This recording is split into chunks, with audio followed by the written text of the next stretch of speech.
Hello, so one thing that is often overlooked when working with Ruby on Rails is writing semantic HTML, meaning using not only divs and spans to style your content, but actually using a rich variety of different HTML elements that are semantic, that are article, aside, details, and so on, to let the browser better understand what different parts of your web page are about.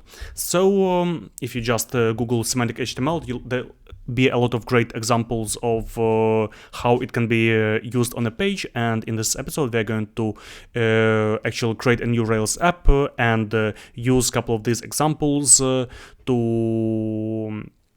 make our new Rails app semantic from the beginning. So here I've got a new Rails app. I'm going to add a controller with a few static pages, and I will also add a scaffold, generate scaffold posts with a title and the body. Rails DB migrate.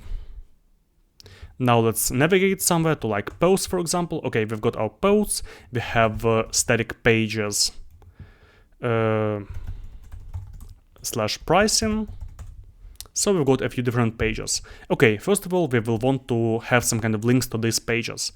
So naturally, you would maybe go to application html.erb and add a few links based on your newly generated routes.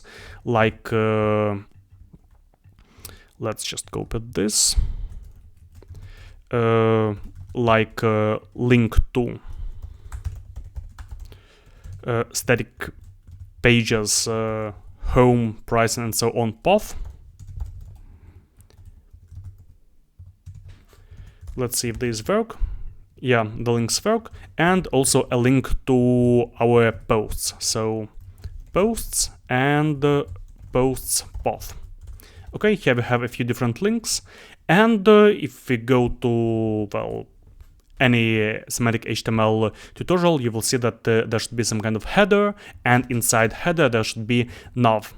So let's wrap this into header. Now inside the header you might want to have not only your navigation links but some kind of other information like the application name. So semantic HTML app, for example, with some kind of header. So all these headers from 1 to 6 are also semantic HTML, so the browser will know that this is something important. So inside this header we will have some kind of title of the application, for example. It can be also a brand image, and we'll have a nav tag to tell the browser that this part is used for different navigation links. So here we have our application header. And if we look at different other tags, there is also a tag main. So we're going to put the main content of our application into this main tag. And the main content is usually inside yield. So we'll have main wrapping our yield. And usually an application has some kind of footer with different sitemap links, with the name of the author, with some kind of contact details, with the year when the website was created. So we would want to have some kind of footer. So let's add a footer. Footer, and inside the footer we can have like time.zone.now.year, for example, the current year. Okay, so some semantics. But it's not it. What if we want to also use some kind of semantic HTML tags on our posts? You see, we have so many files that were generated. So, for example, our index page. Now we have an h1 title and we have a list of posts. So a good thing to wrap this into would be actually a section tag. So if we look into the MDN documentation, you can read through and see that usually a section is some kind of title with some kind of content inside it. So we can actually wrap the content of the index page into section.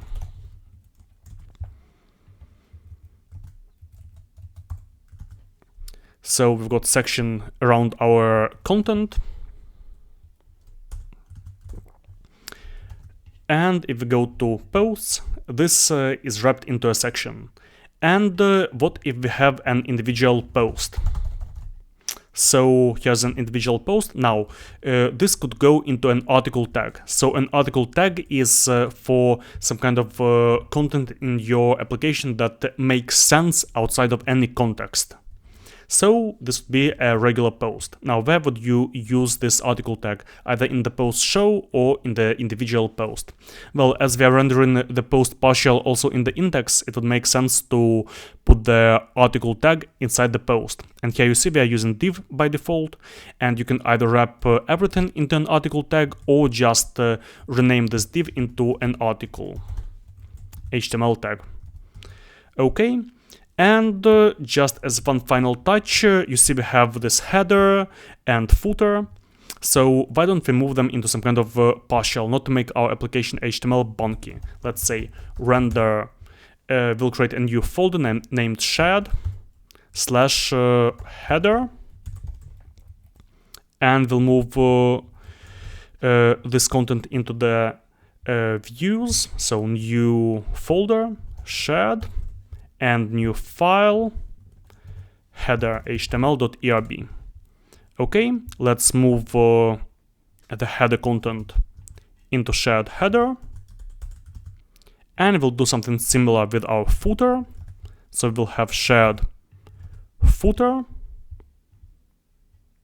Also, we'll create footer.html.erb, a partial, and move the footer inside.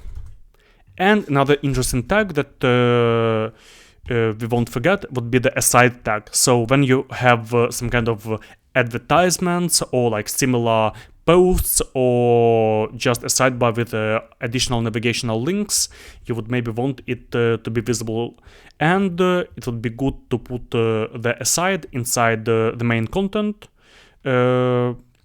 next to yield, so on the side of yield. So we would have something like aside. Aside, sidebar content.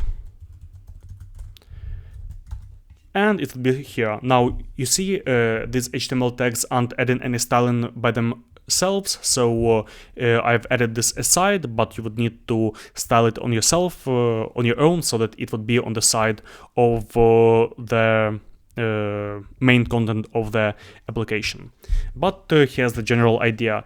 We use the header tag, the main tag, aside, the footer tag, and here in the index we're using the section tag for something that has a title and some kind of content, and for an individual piece of content that doesn't require any context, that is self-explanatory and makes sense on its own, we use the article tag.